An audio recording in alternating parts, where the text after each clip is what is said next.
Na nossa aba de criar, a gente tem várias formas aqui. Essas formas, né, como está bem escrito aqui, são elementos para nos auxiliar a criar a nossa geometria, tá? Então, se você passar o mouse por cima, ele vai mostrar o que é uma extrusão. Extrusão do sólido, ó. Você faz um desenho 2D, como ele vai fazer, ó.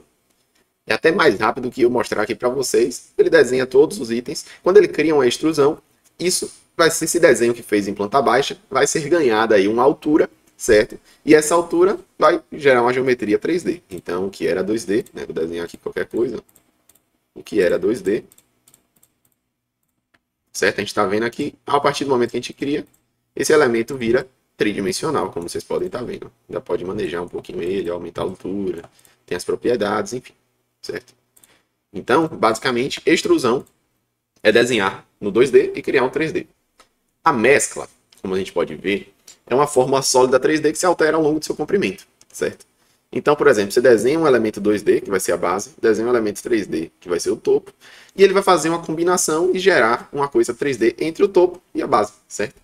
Como o exemplo, ele fez um círculo, um hexágono embaixo e um círculo em cima, e o hexágono foi migrando até chegar a formar entre aspas, um formato cônico aí, né, de uma circunferência com o hexágono embaixo, tá? Então ele foi alinhando-se, né, nesse mesmo comportamento cônico, mas não chegou à sua extremidade. Temos o revolver, certo? Só criar aqui, né, para ficar simples, ó. Ele mostra aqui, ó.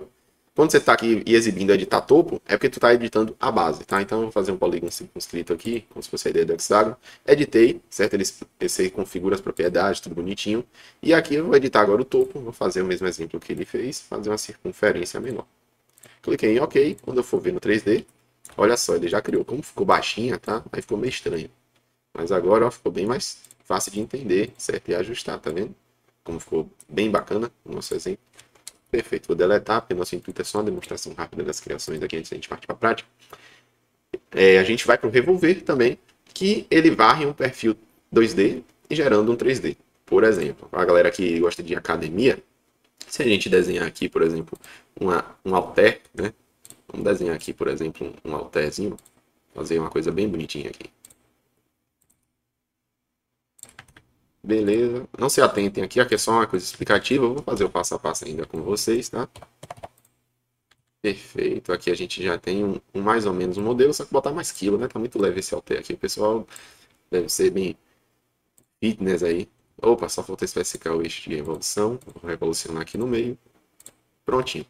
O que antes era só um 2D, ele faz, é como se ele pegasse aqui, ó, e girasse esse desenho, fosse rotacionando para gerar aí uma imagem 3D, que basicamente é o nosso halter aí, ó, foi criado, tá? Então, bem simplesinho aí também de desenhar. A parte de varredura, certo? Você especifica um caminho, eu já estou criando, deixa eu baralhar o videozinho, que é bem mais curto e mais rápido, depois a gente aplica. Você cria um caminho, certo? Que ele vai percorrer, depois disso você faz um desenho 2D, e ele vai aplicando esse desenho 2D ao longo de todo o caminho. Certo? Ele desenhou aí o caminho, como vocês podem estar vendo, desenhou um perfil, e esse caminho foi andando e foi feito, tá? Vamos lá. Vou criar aqui um caminho, certo? Fazer um caminho bem complexo aqui. Perfeito. Desenhei o caminho. Agora eu preciso desenhar o perfil. Aqui é onde é basicamente, ó, a demonstração do perfil, certo? Só que ele está vazio. Então ele pede para eu selecionar, não tem nenhum. Então eu tenho que editar o perfil.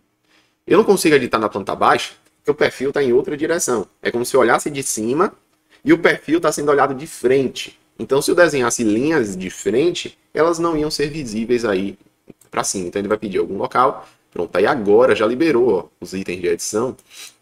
Vamos fazer aí uma viga, né? Metálica aí. Perfil I aí, bonitão. Certo? Não estou usando dimensões corretas, não sou estruturalista.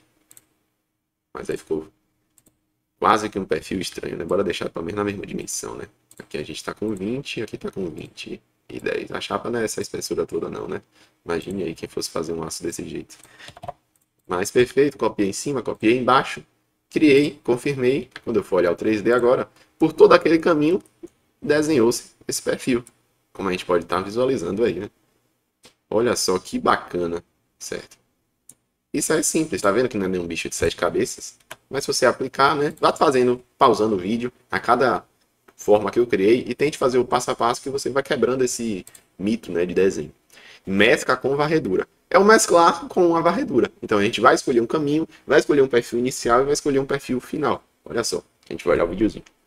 Provavelmente no início ele vai desenhar um caminho, como ele criou, um perfil inicial, que é o retângulo de menor dimensão. Depois, ó, desenhou o perfil menor. Depois vai desenhar o perfil maior, ou perfil de topo, enfim. E ele vai criando ao longo disso, tá? Então vamos lá, selecionei um croquis, um comprimento, certo? Único. Confirmei. Edito agora, selecionar perfil 1. Editar o perfil 1, ele não vai deixar o editar, né, dentro da vista superior, com a mesma coisa da varredura, faz uma circunferência de 60. Selecionei o perfil 2 e vou editar o perfil 2 agora, fazer um quadradão, retângulo, bem grande. Confirmei, ele vai ser criado, tá? Esse modelo, tá bom? Então, já foi criado aí bonitinho. E eu não vou apagar para explicar a forma do vazio. Forma do vazio, se a gente tem 5 propriedades aqui de sólidas e tem também 5 propriedades que você pode desenhar, certo? Vazios. Hélio, o que é que funciona? São vazios. Vou fazer a extrusão, que é o mais simples. Um vazio basicamente é isso aqui, ó. É um elemento. Opa, deixa eu tirar ele aqui do alcance do corte. É um elemento que, se não cortar nada, vai ficar aqui. Ele é vazio, no projeto não vai aparecer. Então tudo que tiver assim, ele não aparecerá. E se ele tiver contato com algum sólido, ele vai acabar cortando esse sólido. Tá bom? Então ele corta. Tem a opção aqui, ó, cortar a geometria ou não cortar a geometria também, tá? Você pode marcar ou selecionar ele, certo? É meio chatinho de selecionar quando ele cortar alguma coisa. Aqui é fácil. Mas a partir do momento que ele corta, para você selecionar ele, se você fazer a caixa de seleção, não consegue, porque ele está junto. Mas você pode selecionar o elemento e aí ele já vai aparecer aqui o elemento que está cortando, tá?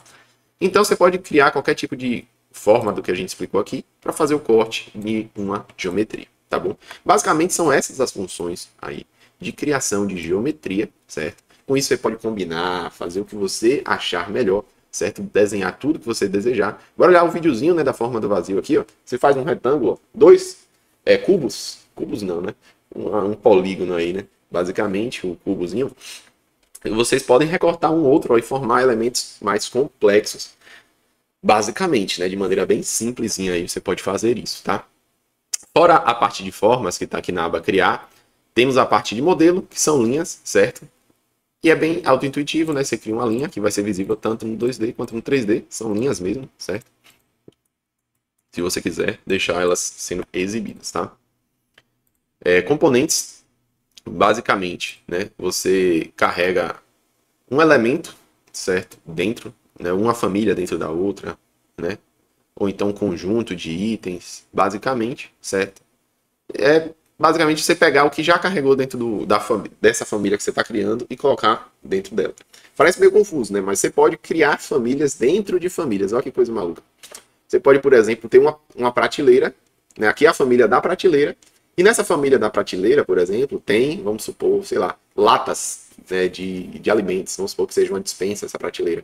E se você quiser, você pode colocar as latas dentro dessa família da prateleira. E quando carregar a família de prateleira no seu projeto, você já vai estar carregando tanto a prateleira quanto também as latas. E essas latas vão estar dentro da prateleira, tá? Parece meio confusozinho, mas a gente faz um exemplozinho, vocês vão entender. Texto do modelo, basicamente é um modelo de texto 3D, certo? Criando a sua primeira família. Você pode dar OK. E olha, é um texto que é 3D. Na aba de propriedades, você pode estar mexendo em tudo, né? Aumentando a altura dela, diminuindo o material, modificando o texto, né? Clicando aqui. Então, basicamente, é bem simples, certo? Grupo de modelos, a mesma coisa, né? Alguns grupos, a abertura, né? Se tiver uma parede, um forro, você pode deixar esse elemento, certo? Mas se vocês lerem, é bem intuitivo assim as coisas no Rapture. Essa família só está disponível em famílias com base em hospedeiro, tá? E a gente tem outros elementos aqui de controle, conexões que são alguns mais complexos e mais avançados que extrapolam esse curso, tá? Linhas de referência são bem bacanas, e plano de referência, que são esses pontilhadinhos aqui, que é muito utilizado, eu uso bastante aí para quando eu for parametrizar as famílias, a gente usa bastante isso aí, tá? O plano de trabalho que está sendo trabalhado, isso aí também é uma coisa meio importante, mas é um ponto mais complexo, assim como esses outros itens aqui, mas a gente pode abordar, e a gente aborda, né, no CPF Plus, né, o curso mais completo que a gente tem sobre a criação de famílias parametrizadas, para quem de fato quiser se aprofundar no tema. Inserir, você pode inserir algumas coisas, certo? Outros itens que estão travados, né? É porque aqui a gente está trabalhando no ambiente de família, então aqui são ferramentas que é utilizada muito para a parte de projetos. Mas dentro de uma família você pode importar CAD, importar PDF, importar uma imagem, que ajuda muito quando você estiver fazendo desenho, tá? Você pode importar uma imagem da vista superior do que você quer desenhar e com isso você vai ó, traçando, traçando, traçando bonitinho, consegue importar algumas famílias ou tipos de família com base em arquivo de texto, enfim. Basicamente, assim, para vocês, é importar CAD, importar um PDF, importar uma imagem, jogar aqui para facilitar o processo de criação, ou então carregar alguma família, certo? Que não está nessa listazinha aqui. Né? Se você carregar uma família, depois, se você clicar em componente, ela já vai abrir aqui para você selecionar o tipo de família que você quer, tá? Na aba anotar, certo? Nós temos aqui as cotas, basicamente, por exemplo, que você pode utilizar, certo? No Revit a gente trabalha com cotas de ângulo, alinhada, radial, diâmetro, comprimento de arco. Linha simbólica, certo? Tudo que você tiver dúvida, você passa o mousezinho em cima, certo? Ou então aperta F1. O Revit automaticamente aí ele já vai mostrar aqui para vocês, tá bom? Por exemplo, um videozinho, o que aqui simboliza, o que é. Mas basicamente, né, a ideia deles é uma representação, tá? Então, por exemplo, uma porta, a gente sabe que, por exemplo, essa linhazinha aí da porta que faz essa volta, né, que representa a abertura dela, não tem uma geometria. Como assim, ele? A porta é a chapa dessa porta, né? Esse quadradinho que está aí, certo? Esse retângulo, né, que representa a porta, e ela vai parar no momento da abertura dela. Mas ela não tem uma geometria que ocupe esse espaço da abertura dela. Então você faz a linha para representar isso, certo? De uma maneira mais prática, por exemplo, ela ou está fechada ou está aberta, mas mesmo assim você pode representar com a linha simbólica, mesmo ela estando aberta, o espaço que ela ocuparia se estivesse fechado. Tá? Então são linhas de detalhes, basicamente, para usar como ferramenta de detalhamento. Componente de detalhe é um conjunto de detalhes também que você pode criar e anexar, que ele mostra alguns exemplos bem bacana. Grupo de detalhes, simbologias, região de máscara para fazer uma máscara de algum detalhezinho, por exemplo. Ó. E aí você não visualiza aí o que vai ficar atrás disso aí, certo? Ok, bora ver o videozinho só desse para ficar que é um pouquinho mais difícil de entender. E perfeito, tá vendo? Textos também você pode inserir. Aqui são configurações de visualização das vistas, gerenciamento de parâmetros, materiais, certo? Coisas específicas. Suplementos, aqui é a aba do AMAP, tá? Basicamente, aqui é a aba de modificações. Basicamente, para vocês compreenderem, é isso, certo? As abas que a gente tem.